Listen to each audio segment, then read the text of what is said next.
Captain Midnight. This video is brought to you by Audible. For better or worse, DC isn't hedging their bets anymore. For years, they'd been sticking with the tried and true, Superman and Batman. It seemed like a safe bet. I mean, they're two of the most iconic characters ever. But then, something strange happened. It was Wonder Woman, a character that's well known but unproven at the box office, that really took off, giving the studio a much needed win in the middle of a slate of movies that just didn't go over too well. So after the disaster that was Justice League, DC is doing something completely different. Instead of immediately going back to the Batman or Superman well, they're taking a character that's often reduced to a punchline and making him the lead of one of the most expensive films of the year. Which, you gotta admit, is a pretty massive risk. It's too early to say if it'll pay off, but I do kinda respect that gutsiness. But let's take a look at the trailer itself, and maybe even more importantly, how it connects to the legacy of Aquaman as a character. Swift and powerful monarch of the oceans, with ability to summon and command all creatures of the deep.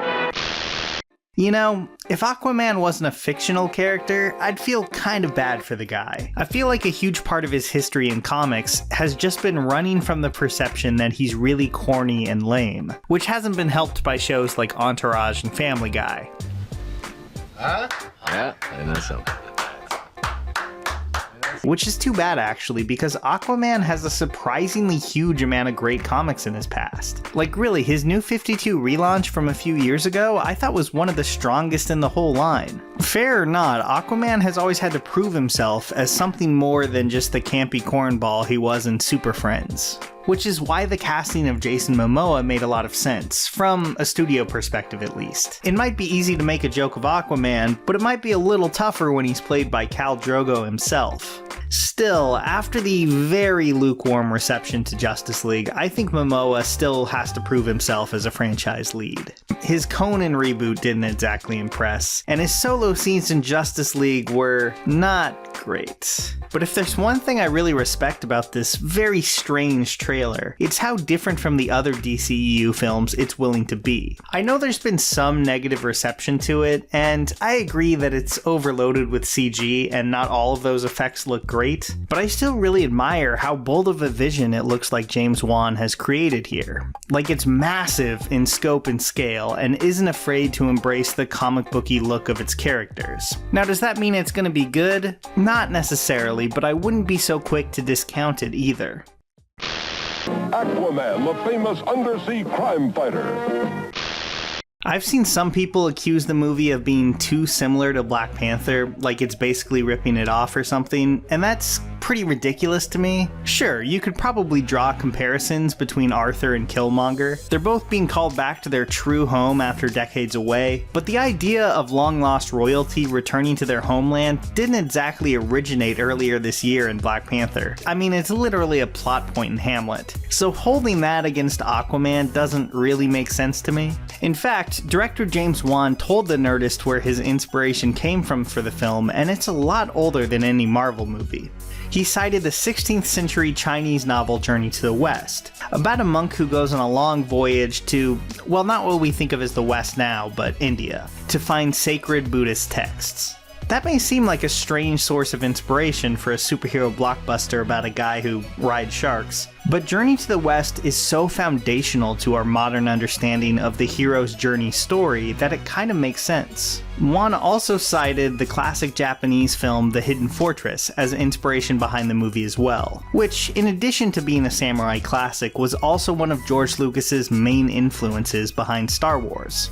So when you put all of that together, I think it really makes clear what Wan is going for here. A sweeping epic, like a hero's journey tale centered around Arthur and his tough relationship with his half-brother. Speaking of his half-brother, let's talk about villains. Black Manta seems to be attracting the most attention from the trailer, which makes sense, cause I mean, look at him. He looks like he should be helping Rita Repulsa battle the Power Rangers. But it's Patrick Wilson's King Orm that I think will serve as the real villain of the film. And that's promising, because not only is Wilson a great actor, but the brother dynamic, while not exactly shockingly original, could form a really compelling story arc for our leads if done well. Because unlike Batman Batman or Superman, Aquaman's origin story just isn't very well known to non-comic fans. Wan and his team really have a chance to make it their own here.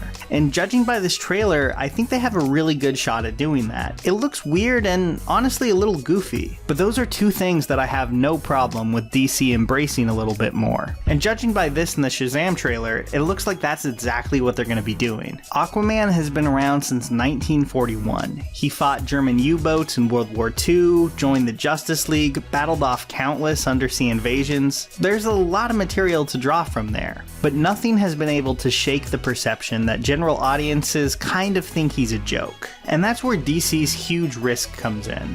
I think that instead of trying to convince you that Aquaman is actually really cool and badass, although I admit there is some of that here too, they're really leaning into what makes his corner of the DC universe so strange, and hoping that by owning all of that, from writing weird fish to the strange character designs, they'll really get people on board with it. Because ultimately, I don't think the answer to making people love Aquaman is to strip away everything that makes the character bizarre and unique. If Guardians of the Galaxy and Thor Ragnarok taught us anything, it's that leaning into that weird stuff can often be the best policy. Aquaman, who with his teenage ally, Aqualad, guards and defends all that lives in the seas.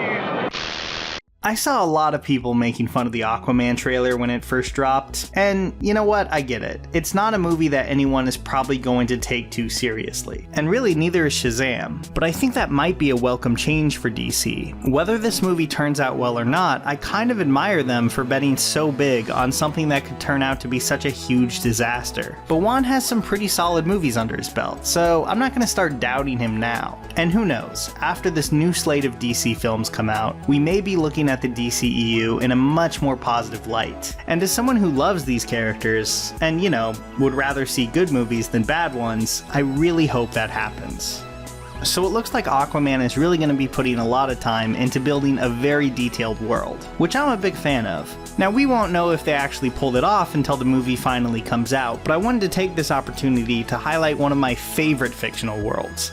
The one found in Joe Abercrombie's The First Law trilogy. Seriously, if you're just dying for Game of Thrones to come back, you really owe it to yourself to check out The Blade itself. It's clever, well written, and really just filled with characters that are way more layered than I'm used to seeing in most epic fantasy. And Audible is the best way to experience it. I'm actually just about to go on a summer road trip to visit my family, and I know that I'll be listening to the third book in the series like all the way there. I'm really hooked. It's a great deal too, because Amazon Prime members can get Audible for $4.95 a month for the first 3 months. That's like getting 3 months for the price of one. After that, it's only $14.95 a month. But this great offer ends July 31st. And if you decide a book isn't for you, it's no big deal. You can just exchange it for another one. The best part, for me at least, is that you get a new credit to get a book with every month. So when I finished The Blade itself, I was able to turn around and get the second one immediately, which was great. If you want to check out The Blade itself, or anything else in the biggest collection of audiobooks out there, you can get a credit to get it by going to audible.com/midnight or just texting midnight to 500-500. Again, that's audible.com/midnight or just text midnight to 500-500. Here's a special tip for the fellas and girls who have not already joined Captain Midnight's new 1940 Flight Patrol. You'd better hurry up and join at once, because there's a big adventure ahead. The thing to do now is to get started, because we're going to have not only barrels of fun, but loads of free gifts and prizes too.